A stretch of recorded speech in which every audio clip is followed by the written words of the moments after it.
بسم الله الرحمن الرحيم. يا أيها النبي إذا طلقتم النساء فطلقوهن لعدتهن وأحصوا العدة واتقوا الله ربكم لا تخرجوهن من بيوتهن ولا يخرجن إلا أن يأتين بفاحشة مبينة وتلك حدود الله ومن يتعد حدود الله فقد ظلم نفسه لا تدري لعل الله يحدث بعد ذلك أمرا فإذا بلغن أجلهن فأمسكوهن بمعروف أو فارقوهن بمعروف أو وأشهدوا ذوي عدل منكم وأقيموا الشهادة لله ذلكم يوعظ به من كان يؤمن بالله واليوم الآخر ومن يتق الله يجعل له مخرجا ويرزقه من حيث لا يحتسب ومن يتوكل على الله فهو حسبه إن الله بالغ أمره قد جعل الله لكل شيء قدرا وليئس من المحيض من نسائكم إن ارتبتم فعدتهن ثلاثة أشهر ولي لم يحضن وأولاد الأحمال أجلهن أن يضعن حملهن ومن يتق الله يجعل له من أمره يسرا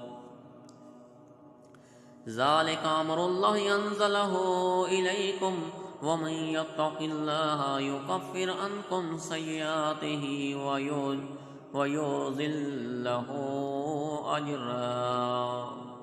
ويعظم له أجرا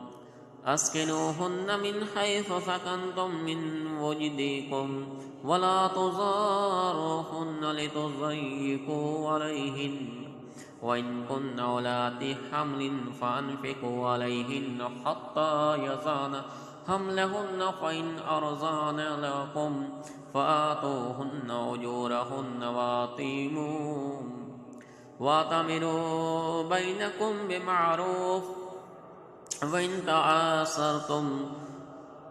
فسترضع له أخرى لينفق ذو سعة من سعته ومن قدر عليه رزقه فلينفق مما آتاه الله لا يكلف الله نفسا إلا ما آتاها سيجعل الله بعد عسر يسرا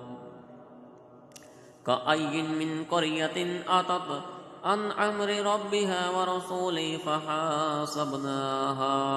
حسابا شديدا وعذبناها عذابا نكرا فذاقت وبال أمرها وكان عاقبة أمرها خسرا أعد الله لهم عذابا شديدا فاتقوا الله يا أولي الألباب الذين آمنوا قد أنزل الله إليكم ذكرا رسولا يتلو عليكم آيات الله مبينات ليخرج الذين آمنوا وعملوا الصالحات من الظلمات إلى النور ومن يؤمن بالله ويعمل صالحا يدخله جنات تجري من تحتها الأنهار خالدين فيها أبدا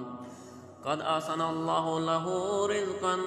الله الذي خلق 7 سماوات من الأرض مثلهن